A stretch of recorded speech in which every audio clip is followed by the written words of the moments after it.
Welcome to the Breaking Down Walls podcast with Natalie Grospitch and Jill Barrile.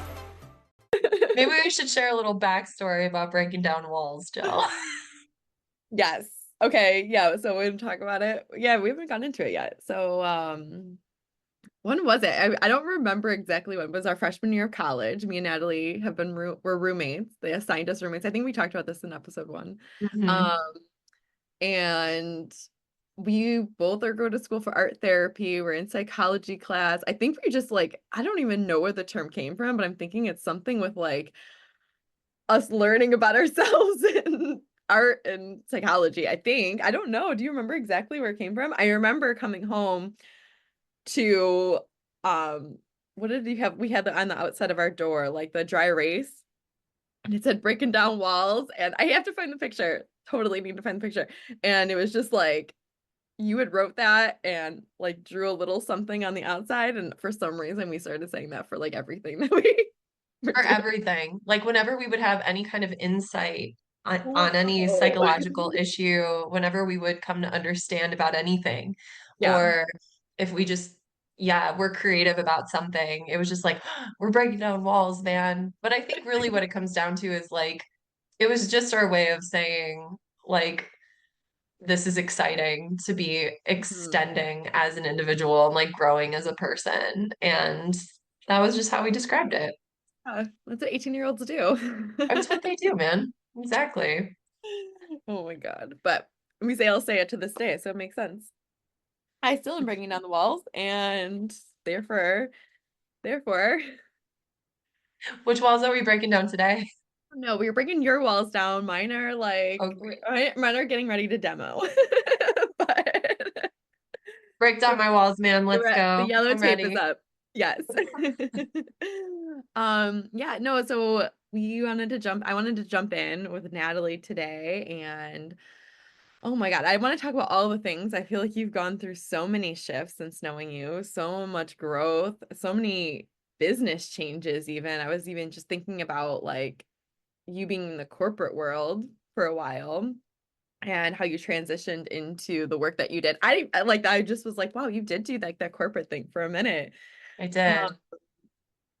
so I guess maybe let's just kind of dive into like the start of it of your career. Like I want to talk about your trauma informed yoga as well, because I feel like that was like the base of all this. So I don't know, like want to just dive into kind of like where you started from a little bit, and we can kind of dive into what everything else you are working on now because so there's so much. I don't even know where to start, to be honest. Where do you like to start with this? Because like that's what I'm curious about. Yeah, well, I think starting with yoga is a good starting point because that Yeah. is really where it all began for me. Okay. I was dragged to yoga class by our dear mutual friend, Yeah. sophomore year of college. I was so anxious all the time. I always had stomach aches. I was just kind of like a perfectionistic mess and a lot of identity crises, like we talked about in the last episode. And Yeah. so Rachel was like, you should come with me to yoga. And I was like, okay, I'll go. And I hated it. It was awful. It was The teacher so, Betty? what's that? Her name Betty, the teacher? Yes, Uh, Betty.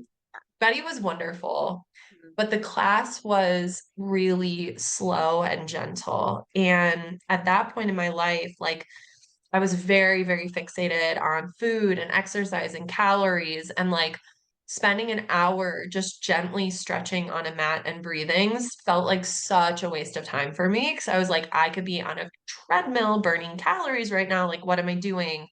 Using my spare time to like be with myself. Like, this is such a waste. Yeah. And Mhm. I have a tendency to not be able to quit things. Like it's served me well, but sometimes it's a character flaw. I don't quit. But this was one of those things where it actually really served me because I refused to quit. And I was like, I have to figure out why people like this because so many people love yoga and they're convinced that it's like the best way to become peaceful and happy and zen with yourself. I was like, I have to figure out what they're talking about. So I forced myself to go to class once a week for, I think it was like 8 weeks. And it was awful. And then it was amazing. Like it just, something happened around that 2 month mark of consistency where I got to the end of the class and I was laying on my back in Shavasana, which is like the final resting pose. Yeah. And I like exhaled and I relaxed into the floor. And I just remember feeling peace and quiet in my mind for the first time, maybe ever. And that peacefulness, that quietness was something so profound to me and so foreign to me that I was hooked. I like from that point forward, I was addicted. And Betty offered classes, I think, 4 days a week. And I'm pretty sure I went to every single of her classes from that point forward for the next 3 years because it was like my therapy. It was where I could actually process things.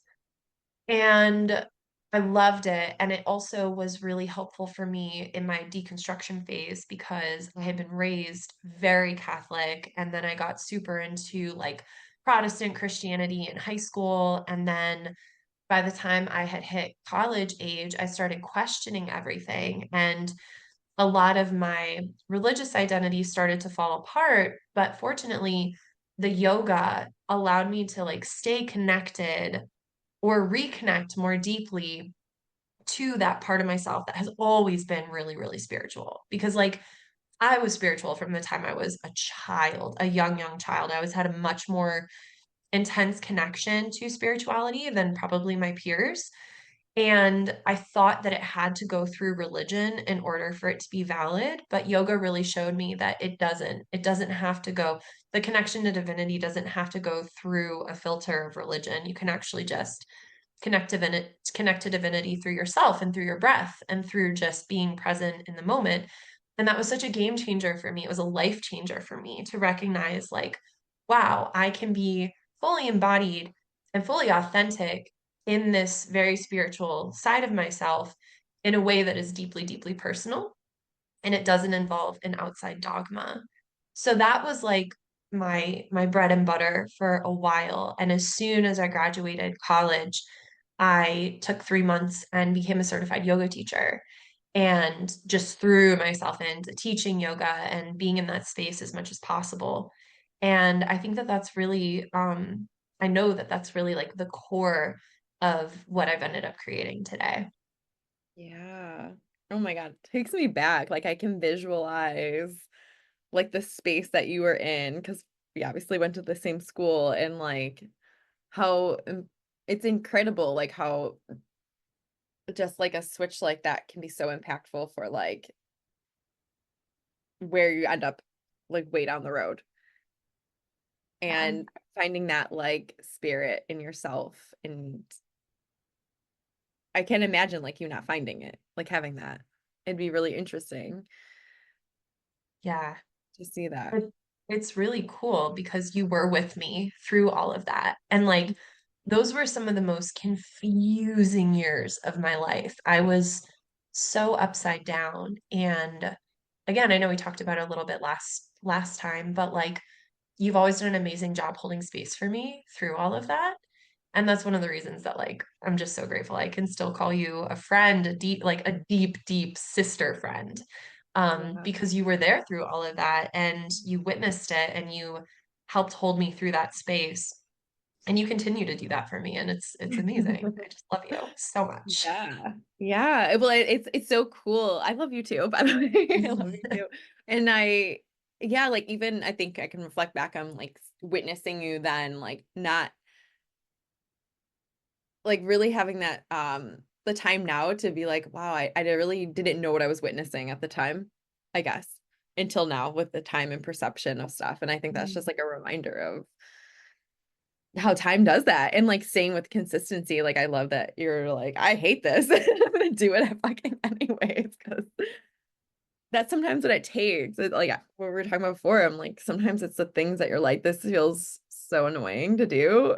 And but yet I know I need to do this and move through it. Like I have to move through it to get through it and to see what's Yeah. on the other side for me. And that's really beautiful. I Um, think that the word is like like just being uncomfortable. Like mm, growth is so uncomfy.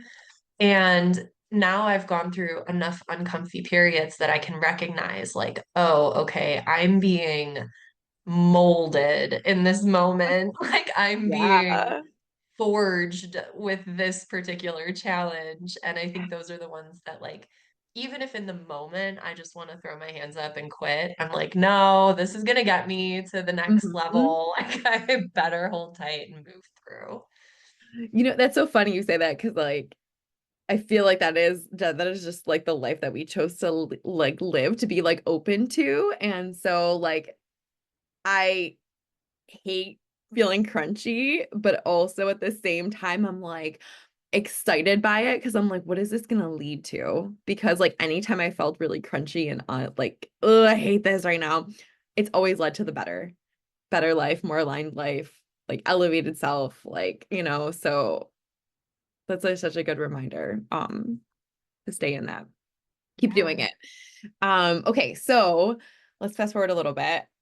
Like where do we go from here? Like so then you kind of got into the corporate world. I can't remember your whole timeline of everything because I know at some point we moved to Peru together and like I guess I'm wondering like your what the journey was like for you from moving to yoga to the corporate world to traveling. I know you were moving through a lot during those time periods and what like I'm wondering like that time and space like I can't I want to go with you there a little bit. Yeah, There was a absolutely. couple years of that.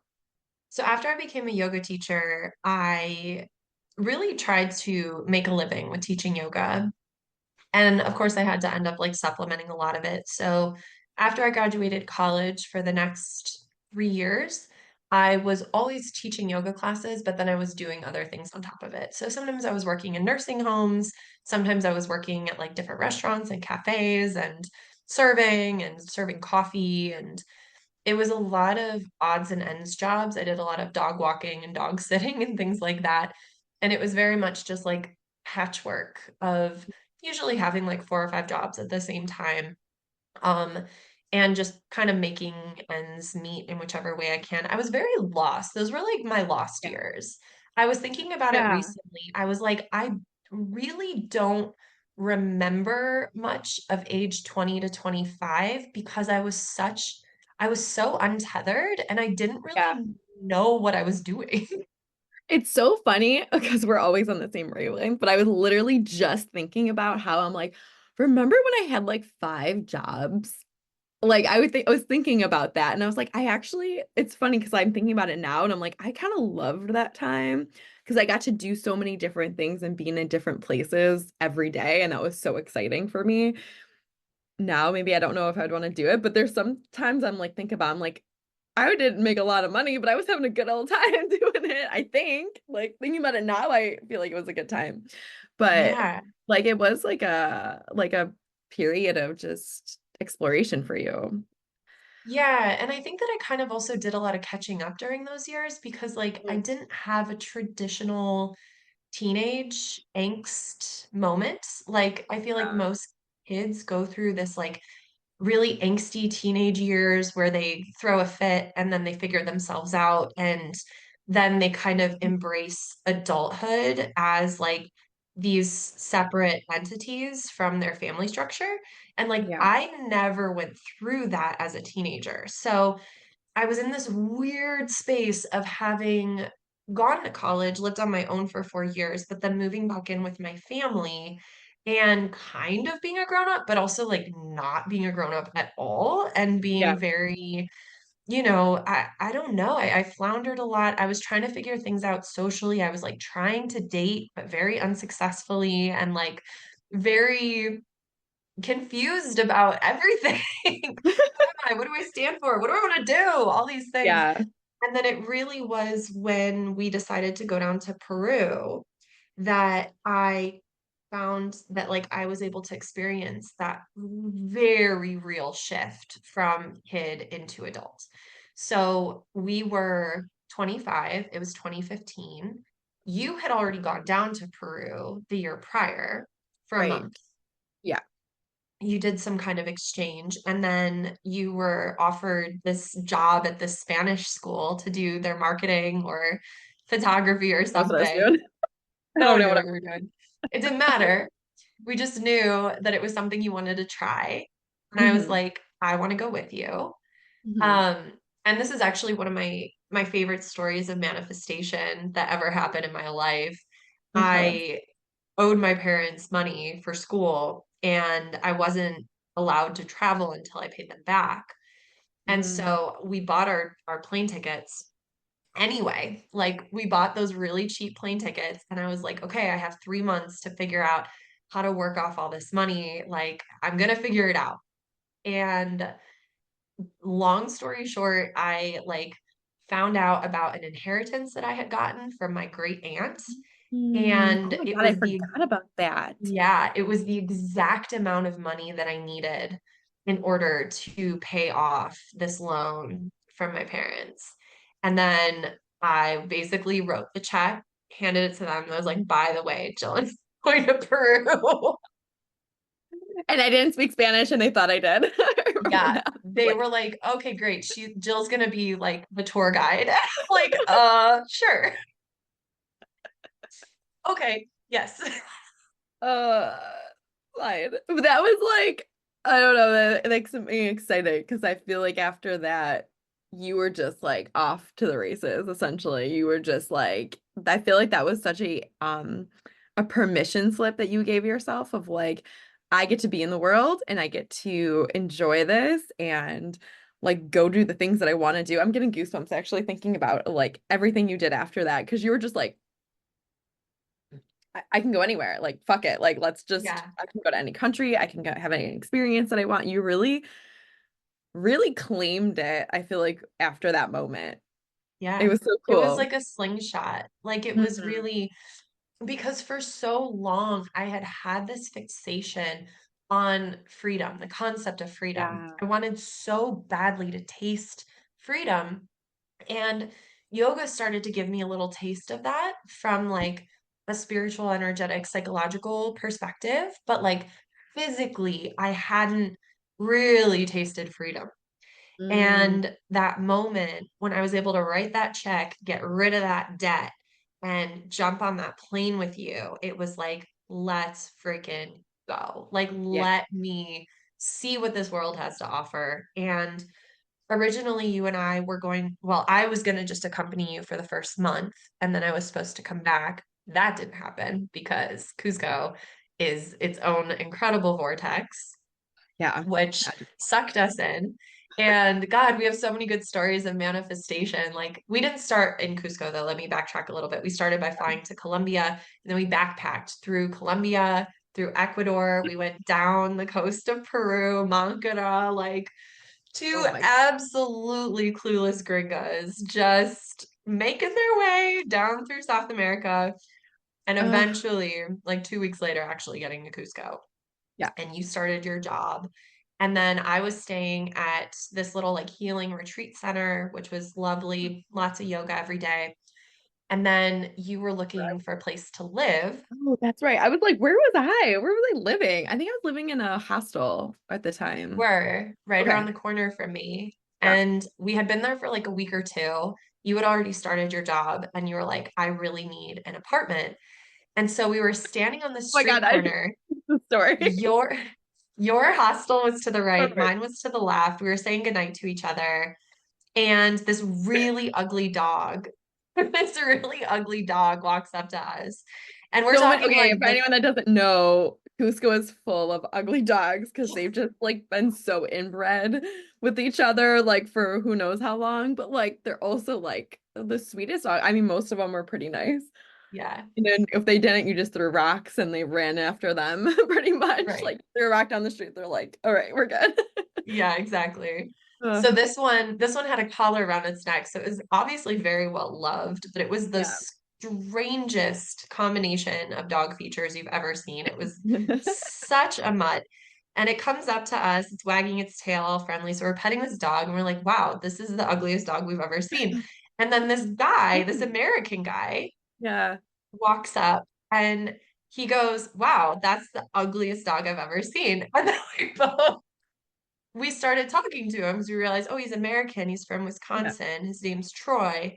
And then out of nowhere, Jill turns to him and is like, do you know of anywhere that I can rent? Like, do you know anywhere that I can live? I'm looking for an apartment. And Troy goes, yeah, actually, my neighbor has an empty apartment. Do you want to come and see it? And it was funny because, of course, it's like 10:30 at night. This Yeah. random guy is inviting us to go see his empty apartment. But we kind of Right. looked at each other and we were like, yeah, this Okay. feels right. Like, sure. Yeah. Like, and he was like, I totally understand if you want to come in the morning. Like, you just met me. If you don't trust me, it's okay. And we were just like, we trust you. It's good. Like, there was something Yeah. about that moment. Sure. And sure enough, we go up, we see the apartment, and it's perfect. It's absolutely perfect. We have a little fruit garden. Troy is our neighbor. He's his own little eccentric thing, but he was such a like fun part of us living there. Oh yeah. Like he was a huge part of living there. Like he was a bonus. Well, he was like our resident therapist. Like Yeah. we would just, because he always wanted to chit chat and he always wanted to have like these deep Deep conversations. conversations. He was is he a biologist or what was he? He He did was a something with botanist. okay. I was like I thought he was on a boat for a long time. Like he would spend Yeah. times at sea or whatever. He was a very Yeah. interesting man. He was just this Yeah. interesting single guy in his 40s, but I think he was probably pretty neurodivergent and he had kind Yeah. of just like found a little niche for himself in the mountains of Peru. And he lived next to us. And like, if we're talking about like my journey to where I am today, Yeah. I will say that like Troy actually played a pretty big part in that because I had Hmm. just gone from not feeling free to having the slingshot pulled. And I am just like as free as a freaking bird in every way. And I finally, from like this really high point in the Andes, I get like this bird's eye view of my life in a way that I had never been able to see things before. And so much of it was the conversations that I had with Troy and also conversations that I had with other travelers that were kind of passing through. And one of the things I loved about Cusco and about that area, and also if you've never been and you're listening to this, I highly recommend like go to Cusco. I'm running a retreat there next year and I'm so excited about it. But there's something really magical about that space, not just from an energetic perspective, but also the people from all over the world that are drawn to that area. And it feels like everyone there is just really on a similar wavelength. And Hmm. when we were there, it was a lot of people who were seeking their inner truth, who like wanted to have a better understanding of themselves. There's a lot of plant medicine in the Andes. So there's Wachuma, there's ayahuasca, there's a lot of these different medicines that are provided by true shaman who can guide you on these journeys of self-exploration. And I think that's part of it is that people go and they want to understand life better and they want to understand themselves better. And so a lot of the conversations that I had at that time with those people broke down some walls for me Mm. and really, really helped me find a lot of this like freedom within myself. And it also unlocked a lot of shadows for sure. Like there had been a lot of repressed stuff, um, a lot of it. And like, Jill, as you know, you've experienced like all the stomach problems that I had up to that point in my life because of Yeah. all this like repression of feelings. And being in that space, in those mountains with those people, feeling the taste of freedom for the first time, it was just like, holy cow, there is so much to unpack here. And I have the space and the freedom and the ability to do that. And that was huge for me. Yeah. Oh, like you're taking me there and it's cool to look back on it now to see that pivotal moment. Like, cause like I think that sometimes we don't know it in the like I remember having a conversation with you of like just so much coming up, like stuff with like family especially became very much like like came to light, I think, when we were there too. And just you having all these like aha moments, and almost, and then when we had to part there, it was like you need to go home and take care of some stuff to clear the way for you, because you're like, I never saw this. Like I needed like this, like you said, that zoomed out bird's eye perspective in order to go take care of myself better. And like I know that's just like what travel does, but like especially Cusco is like such a magical place of, like you said, I love the idea of like everyone there's like on this interesting frequency, because I haven't been back since 2016, I think. And so like dropping into like thinking about it like on that level is really fascinating, because you're like, why is it so magical here? But it is. I think a lot of people there like there to find their truth, there to connect with something. I remember loving that space because of like going back was like, I feel more free here than I do at home, because of the simplicity I'm gifted being here in the space that I'm gifted here. And it's just very unique in that way. Yeah, it's a So great place to like heal back everything. yeah. Um, because you settle into like this small little ecosystem of very ancient energy and ancient, I mean, that's the thing, like the native people who live there, like their ancestors have been there forever. And Yeah. So that in connected. itself creates like this really held energy, I think. Like there's something, there's a web of connection that you can really experience there. So then when I did go back, I was there for a total of 3 months. I went to Chile for a little bit on my own. That was like a big solo thing for me. And then eventually made my way back to America. And the next approximately year and a half was probably some of the most uncomfortable time. That was one of the most uncomfortable times in my life, I would say, because I had really outgrown that old identity. I had experienced the taste of freedom. I started to tap into this like bigger picture, deeper knowing, like really connecting to who I truly am. But then when I went back home, it was almost like that old casing was waiting for me. That old space that I used to occupy was waiting for me to occupy it again. And I just didn't fit anymore. I couldn't really squeeze myself into that space again, even though I tried. And it was really uncomfortable. So this was also the time when I started to get into corporate America. So when you're asking about that, I think I got that corporate job like 6 months after I moved back. And all of a sudden, I'm also like working in an office. I'm commuting, for my 9 to 5 every day. I had like dropped all of these odds and ends jobs and back living with my parents again. And, that period of time was really important for me because it, it, it did give me, first of all, financial autonomy, which is something I had never had before. So I had been used to just kind of scrapping, funds together from time to time. And now for the first time in my life, I had an actual steady paycheck. So I could use that to like pay off debt, save money so that I could actually like create the life that I wanted to. I could finally like get my own apartment, things like that. And Mhm. so it really did serve a purpose. And I did like my job. I was an investigator at a bank and Yeah, that I was a worked with a lot of, it was cool cool. Yeah. job. I Yeah, mean, it was interesting. as far as corporate jobs go, it was interesting enough. And I worked with really cool people. So that made it worth it. And I worked that job for 2.5 years. Like I said, I got enough money to move out and be on my own, and that was huge for me. I lived with two roommates that were fantastic. So I think that like particular period of my life, it really was, I was very, very lucky to be held by really cool people. I was surrounded by really cool people in my late 20s. Um, and then I ended up getting a job. I switched career, well, a same career, different job, horrible job.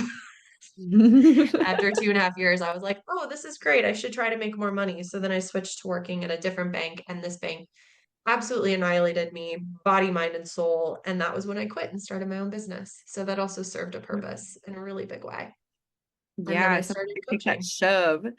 I love like I want to go back to something. I love the analogy of you saying like I outgrew this shell that was like waiting for me and you were trying to like fit into it. I just have such a visual of what that like could look like. And I feel like that's a lot of us do that. Like we were like, okay, well, I kind of fit into this place and but like I know it's uncomfortable and I want to like throw my elbows out and like really stretch and it's just it's covering me and like I kind of want to speak to that a little bit because I think it's an important part of like breaking down walls.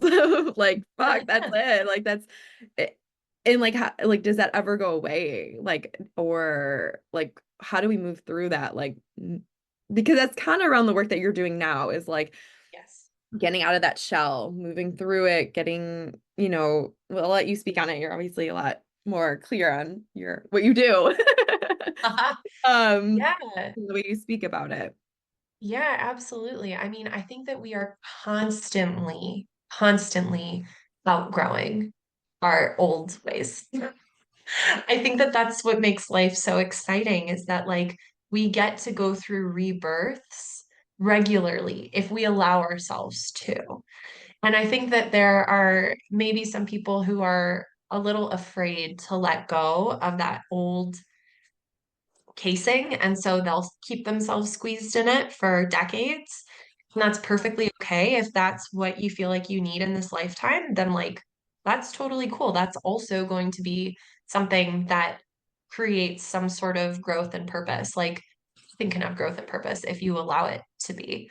But I know that for me, I I have had this pattern in my life again and again and again of just kind of outgrowing where I am and then like having the exciting journey of like rediscovering myself or figuring out, okay, so what is this new identity that I'm stepping into? What do I get to do with this?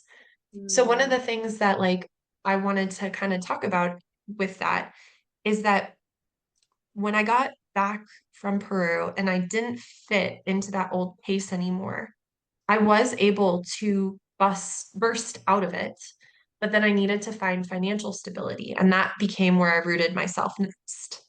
And then Mm. you and I went to Thailand, Yeah. and we had this whole Thailand adventure that again ignited something in me, specifically the trauma-informed hair. I became really, really curious about trauma and about how to heal my own, but also how to help other people heal theirs. I started diving into all these different trainings. That was when I became a trauma-informed yoga teacher. And Oh, then, really? yeah, yeah, Oh, I didn't realize it was around then. I thought it was late earlier. yeah. Well, because of my psychology background, I was already fortunately doing a lot of trauma-informed stuff, Okay. but then I got the official label in 2020, early 2020. Okay. Yeah. What was that? And then right at that time when I was like bursting with this new exciting, infatuation with this work, I start feeling extremely discontent in this like second like bank corporate job. So what Yeah. do? I burst out of that shell. And then it's Mm. like, okay, now it's time. Where do I plant next? And that was when I opened the Empath Academy, which is my coaching business in the summer of 2020. And I planted myself there, and that was where I grew. Mm. And I've been growing ever since. And it's gone through many iterations. Like there's been little offshoots and side projects. And there's my Indigo Women program that's like my freaking favorite thing I've ever created in my life. But this is all to say that, like, one of the things that I'm really grateful for is my openness to incubating and then bursting out of whatever that cocoon is and allowing the discomfort of rediscovering myself to be a big part of my life. I am perfectly okay with the fact that sometimes I get really confused about who I am and what I stand for because eventually I land. And then it's like, oh, yes, okay, found it. I'm home. I plant roots, I grow, and then when I outgrow the next thing, that's okay. Let's go see who I get to become next. And it Hmm. keeps life really exciting.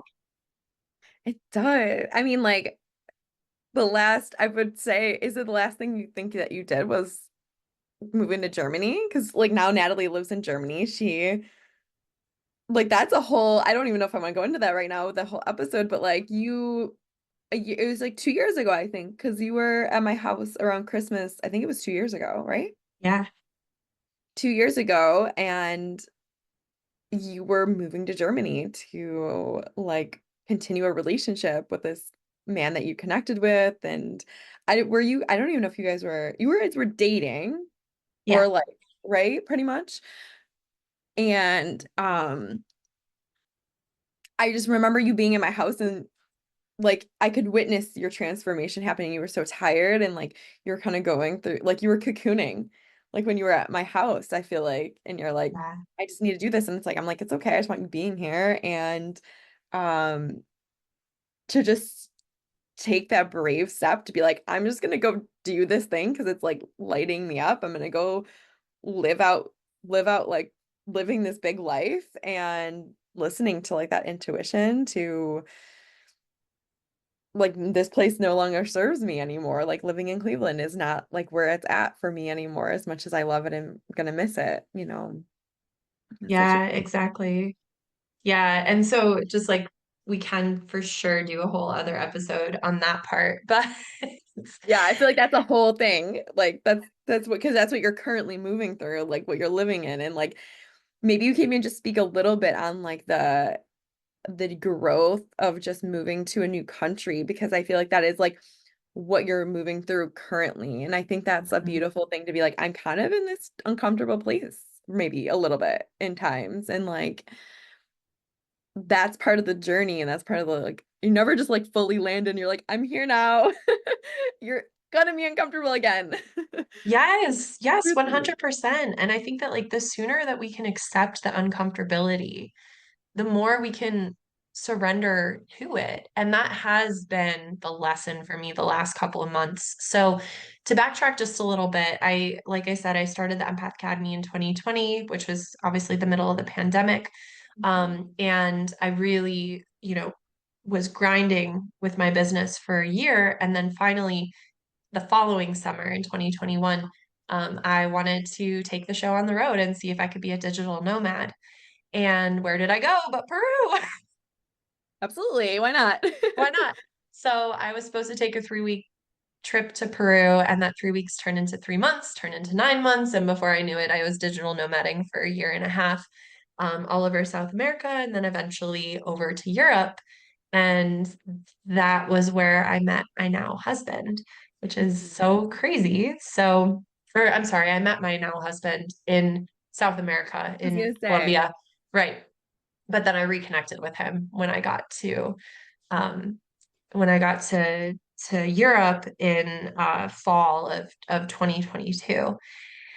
And so that in itself was so huge because first of all, my husband is freaking incredible. He's such a like the minute I met him, I was like, this dude's awesome. And then we didn't talk for 9 months because we only knew each other for like a day, mhm. reconnected, and it was just pretty immediate of like, oh yeah, like this is the person for me, which is something I never thought I was ever going to feel. It was very, very much the whole when you're not looking for it, it'll come type of thing, which I always thought was a trope, but Yeah. here we are. But the thing about Germany is that it was actually the country that I wanted to live in before I even met Sam. I had been saying for a few years, which I know a lot of people are like, Germany, why? I'm like, because I did a lot of research on a lot of different aspects of these different countries. And I was like, wow, Germany has a lot of benefits and a lot of longevity. And yeah, okay, it's maybe not as sparkly as, Portugal, but Germany has some stuff figured out that maybe Portugal doesn't. And so I'd already had in my head I wanted to live there. And then it just so happened that the man of my dreams is from Germany and lives in Germany. And so after dating for just a couple months, it was like, I'm going to move there and I'm going to see what happens. Because part of it was feeling as though I had outgrown Cleveland. and a lot of my friends had moved away and everybody was kind of off doing their own thing. And I was just like, yeah, I think it's time for me to do the same and just follow this feeling, follow this.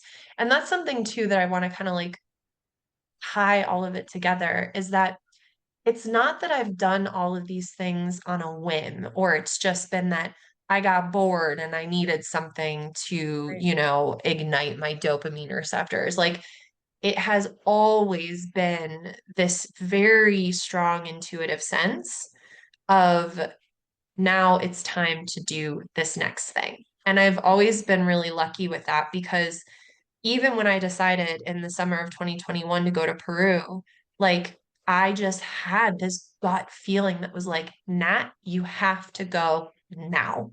Like, go now. You just have to. And I was like, all right, let's go then. And then sure enough, I met my husband while I was on that trip and a million other things happened on those trips. Mm-hmm. But it's like I've always just had this really clear voice that it's not even a voice, it's just that it's in my stomach. It's this feeling. And basically ever since I cleared up all my stomach issues, then the intuition You're could like, come through. it's been wanting to talk to me. Yeah, Cover it exactly. up. Yeah, it was covered with Ah. irritable bowel syndrome, but now it's like Oh, I love that though. Like that's an important piece because like I think that's like our body's knowledge is so expansive and smart and wise and holds so much for us. But we just see it as like we're hungry, we're thirsty, we're like horny, like it's just and all those things are great too, but like really that's where the like I don't have words. People can't see me, but it's like that the it's not drive. I don't know what it is, but it's like that oomph to be like, go fucking do it. It's like the yeah, voice in that the body is telling you to just, okay, now is the time to do it. Timing, right, time, timing. right. Uh, I think it has so much knowledge and beauty in that. Timing is so massive, and this is something I have to keep reminding myself because all of that, like the thing too is when I know that it's time for me to make a move of some kind, it's like the road opens and everything aligns to allow for that. Yeah. So when I moved to Germany, like I did so in this very, very aligned space. And the first year that I was here, it was just gorgeous. It was just beautiful. Like it was this flow state was just out of this world. And this was also at the time going back to like, what do I do for a living? Which I'm sure we could talk about a different time, but I had just completed going through an entire timeline clearing, going through like this massive activation of learning how to get into higher self consciousness, stay in higher self consciousness, like just freaking flow and be present and like feel very, very cleared, feel as though like all of my past stuff had been cleaned up and I had done all of that unpacking, like all of the unpacking that had started back when I was 25. It Yeah. really came to this like beautiful close when I was like 32. Like a big bow had been like put on it of like, congratulations, you just did 7 years of excavation and you are good. Like you are free, my friend. You did it, you graduated. And so I was in this like very, very blissful place of like, wow, like I did all of that deep work and all the things. And now I'm living in this country where I want to live and I'm with this wonderful man and I'm learning all these things and it's amazing. And I was definitely in like this beautiful la la land for a while and I loved it. And also, we are on earth to learn and there has to be challenges handed to us because that's the whole point. We're in earth school. Like we're here to just learn and we get those beautiful times, those beautiful periods of like being in alignment, being in this like activated alignment of just creativity and enjoyment and it was so amazing. And then life is like, okay, ready for the next thing? Are you ready? Are you ready? And so for me, it was realizing a lot of the bureaucratic and also language components of becoming a resident of Germany. So when Sam and I got married, I became a resident here, and everything got to be a little bit more complicated from like a, I don't know, from like a very, yeah, bureaucratic standpoint. Mhm. And German is not a simple language, and realizing, oh wow, I need to learn German in order to really integrate here and feel as though I'm part of the space here. And I will admit that like I felt a lot of resistance to all of that at first because it wasn't on my timeline. I Yeah. really wanted it. I wanted to be able to call the shots with that. I wanted to be the one that decided when all of this was going to happen. Mm. And life was like, actually, nope, we're going to throw you a curveball. Better catch it. Yep. We're gonna give you something else to work on right now. Exactly. And this is where, I do wish that I had maybe surrendered to these new challenges a bit faster, because I could have really spared myself and my husband a lot of stress. And that's kind of the thing of it, is like that is the takeaway for me, is to remember that like we are doing this beautiful thing in life where we get to grow, we get to expand, we get to be crunchy, and we get to be formed and forged. And then we also get to burst free and Mm, enjoy the other side of it. And yeah. it's like the same as when I first learned yoga, the same as when I first found myself in a casing that was too small for me. It's like if I could just surrender to the crunchy periods a little sooner, Mm, then I could actually enjoy the crunch a little bit, knowing that it's mm, temporary, knowing that there's going to be incredible expansion and freedom on the other side. So yeah. instead of being like, I don't want to learn German yet, like I'm not ready, rah, rah, rah," and all of the all of the inner The dialogue crunch that I shapes you, right? Like the crunch is right. like shaping you. Yes. And also now Mhm. that I am starting to get a hold of the language a little bit, I am finding a lot more opportunity for myself, a lot more freedom to connect in a way that I wasn't able to connect Oh. before. It has such a purpose. And it's like just as I'm going through this and I'm reflecting on all of it, I'm like, wow, how funny the pattern that has always been and will always be, which is times of contraction and times of expansion. And I've been in a crunchy, compacted space for a few months, but I feel the expansion that is happening on the other side in real time. And it's just exciting. And it's like, yeah, let's keep going with it. Yeah. Oh my God, that's so beautiful. And like it goes back to like what we were talking about before we even got here. It's like how important that crunchy part is. I went to a sound bath yesterday. We're recording this around the solstice too, which I think is a really like important thing to anchor this in of like this is like the new chapter, the coming to light, in a sense. And so I think there's something really beautiful of like we're in this like darkness and this crunchiness and this tight spot. And like now we're able to like allow the light to come through to like let things crack open a little bit and more and more and more um over the next couple months and everything as well. We've had a really beautiful sunrises here because it's winter and like the sun hitting the snow as you probably have in Germany too. It's just like it's so magical, and it's like when you can really connect to like that magic that's like actually around us, you're like, okay, maybe the crunchiness, it's okay. Like there's still beauty around us as well. And I just wanted to like even connect this back to like because I wanted to go more into a little bit of this in your work because like obviously your life is a testament to your work and like the work that you do is so heart-centered and for the kind of I would say for the person that's going through this contraction feeling all the things that they're feeling and like busting through their own outer shell of whatever that looks like for them. Would you say that's true for the clients that you work with and specifically? Yeah, absolutely. So my typical client is I like to work with women a lot, and specifically women who are highly empathetic, very, very sensitive. I like highly sensitive people who also are very highly emotionally intelligent.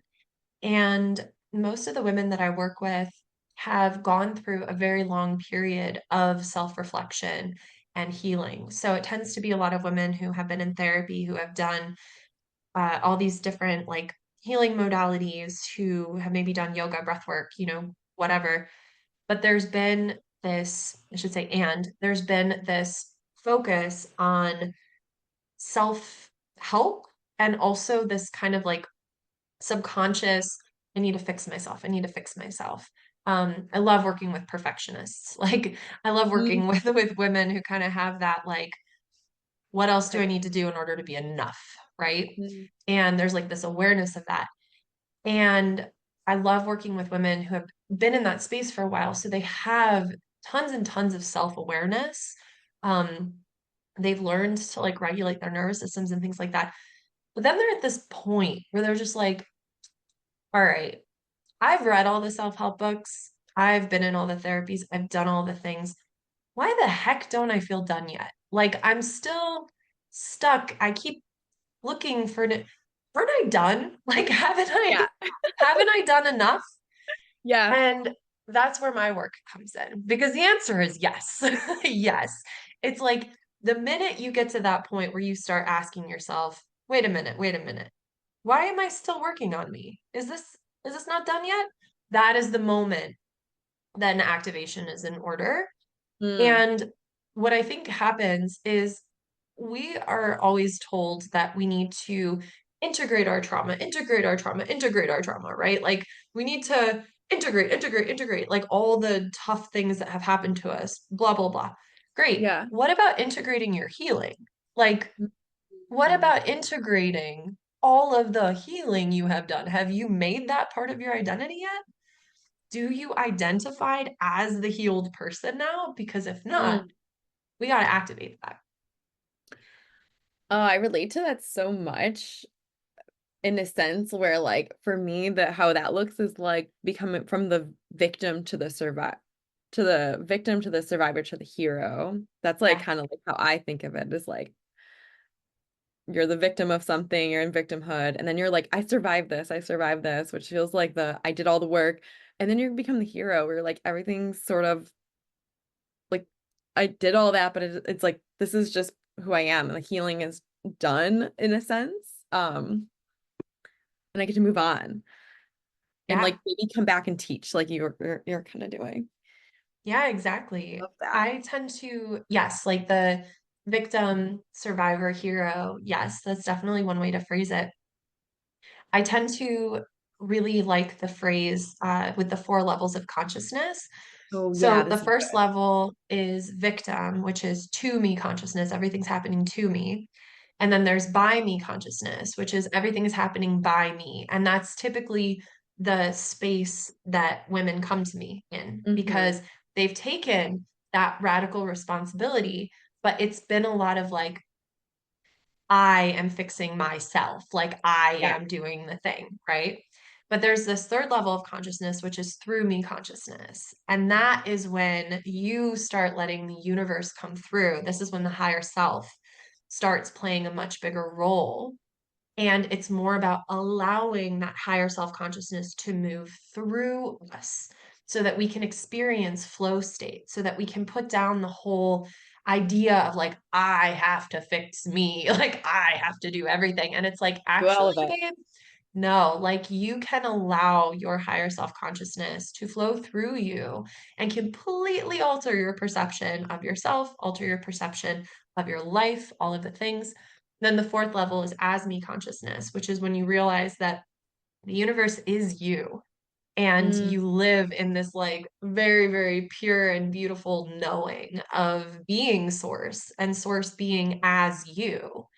And so my work tends to revolve around helping women break through that barrier between those lower two levels and those higher two levels. mm, Because I remember when I was in that space, I felt as though I was kind of on like the first floor of a building, and I Mm, could see the second floor, which was through me consciousness. I could see it up there, but there was no ladder and no staircase. And I was yeah. like, how the heck do I get up? I can't climb. I have Yeah. to teleport, but like, how do I teleport up there to through me consciousness? And that's the work that I do, is I Mm, do neurolinguistic programming, neuroenergetics, quantum healing. There's a lot of really cool stuff that can mm, be done to activate that next level, because that next level is your birthright. Like that is your higher self, and your ability to tap into your higher self and live through higher self consciousness. That is your birthright. So it's mm, all about removing the block to that. And a lot of it is about truly, truly believing and knowing that you are good enough and you always have been. mm, mm. I love living there.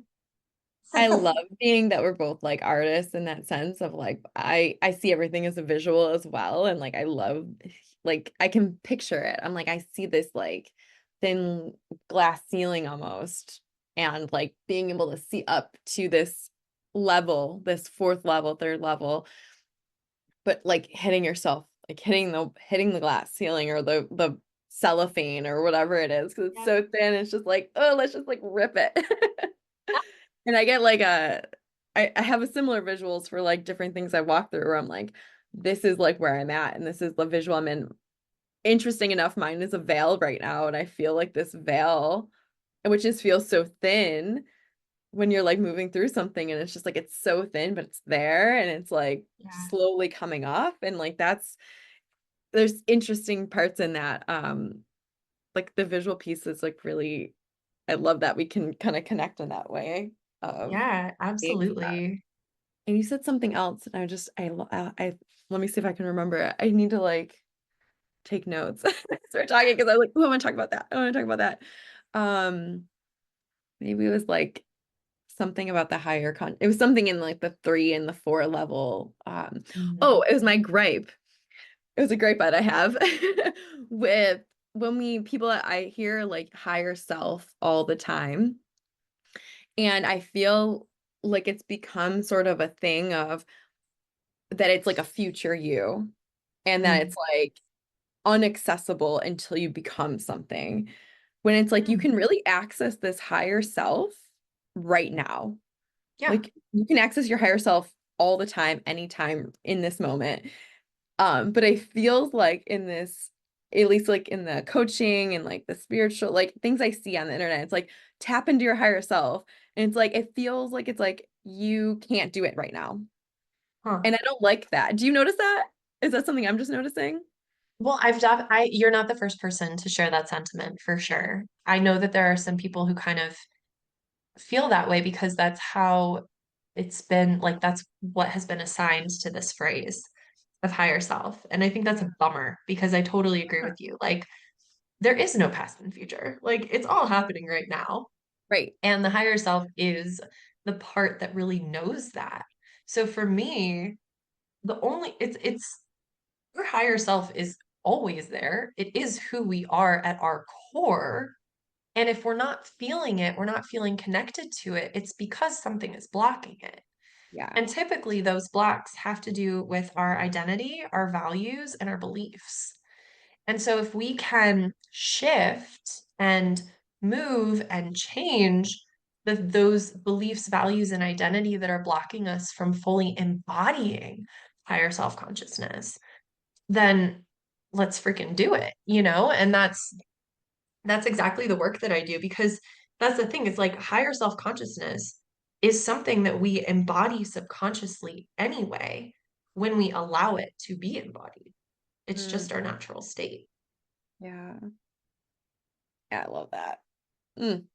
Yeah, I've been thinking about that lately because like especially around this time heading into January, it's so much like active trying to like, activation. I know it's always not always, but like a lot of people are coming from a good heart of it. But I've been just kind of noticing the like empowering people to be like, you know what, like you can always access your higher self. Like, and she's or he or whatever, however you feel about it, is like always with you. And I think that's just a reminder that it's like, yes, you have to do the work. There's work involved, but that it's not like in you already. It just needs, maybe there just needs to be some like decluttering. But it's always there. Yeah, I mean, it's the hero's journey. Like literally every single journey, every single hero story you've ever heard of is exactly the same. The hero always has exactly what they needed all along. Like Uh, that's what it's always been. And it's interesting when you're saying that. I'm thinking about when I first started the Empath Academy, and people would ask me if I could do like a workshop on shielding, how do we shield ourselves from people's negative stuff? And there was a lot Interesting. of information out there at the time of like building a bubble around you and like all these different techniques of basically changing the things outside of you and like projecting like like blocking energy and da da da da. And it's just Yeah. like, no, actually the best way to shield from negative energy is to ignite your own inner energy. Like ignite your own inner energy and the outer world will change. Yeah. So anytime that there's anything that, to me at least, if the answer, if you're being told that the answer is somehow outside of you or way out in front of you or whatever, maybe pause and like reconsider, because I have never found that to be true. It's always from within. It's always something you always have access to. It's just that you probably forgot you have access to it, or there's an identity, belief, or value that is blocking you from accessing it. It's always, always there. Oh, I love that. I think that gives up people that permission slip. Like that, just like hearing that, it's like that's a permission slip of I get to take ownership. In my work, I see it almost as like building your resilience. Like how can we build our resilience to, maybe these external things, but like at the core, I got me. Like I can be unshakable and I can build resilience inside of me. And yeah, external things are going to happen. That's life. And that's kind of the fun part about it. But like, if you build that internal resilience connection to that higher self, deeper conscious, your deep values or beliefs, like you become like really unshakable. Yeah. Yeah, exactly. Oh my goodness. Okay. How are you feeling? I feel great. I feel super complete. Thank you so much for giving me that space to like share my story and put out Oh. that whole entire timeline. It was kind of crazy to like think back and reflect, but what perfect time because we're almost at the end of the year. So it's like really cool to look back and be like, dang, I've come far. Yeah, it is. It's such a powerful thing because when we're living in the moment, sometimes we don't really feel, you're like, I wish I was a little further along. I wish I was a little bit here, da da da da. Like, if you really take that moment to really zoom out, like you did, in Cusco, it's like, let's all zoom out. If anyone's listening to this, wherever you are, like, let's like take the time to zoom out and really like look at the timeline that is your life and all the things you've moved through and where you are right now. And I'm sure you will be really surprised and really grateful and like the feelings of accomplishment or whatever it may be like are going to be there. um and so I love that. And I know we didn't get into all the work that you do because like I feel like it was important to set the foundation of like the work that you've done because like you and I feel like our life dictated the work that we do. And it's like so integrated like this that and woven in that like you wouldn't be doing the work that you do if you didn't have this life that you lived. Super, That's super true. Yeah. yeah. I'll Is there go more anything into the go into nitty-gritty soon. you what? I know that's I Uh, was like, I don't is there anything you want to like end with like as far as like that you feel like it needs to be off, but you said you're complete, so I want to like also honor that.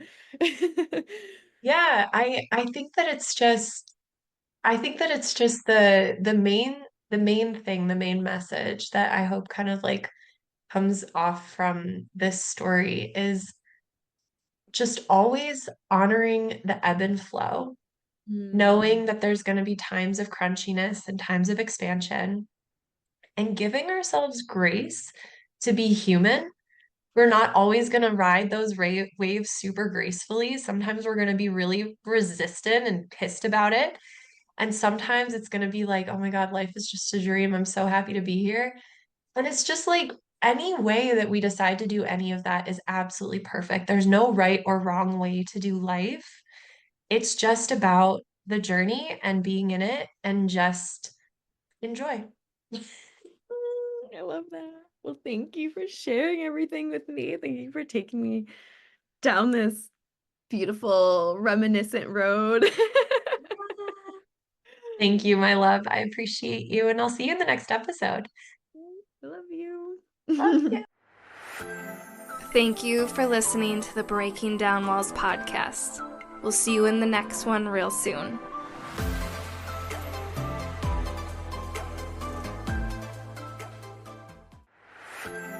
Thank you for listening to the Breaking Down Walls podcast. We'll see you in the next one real soon.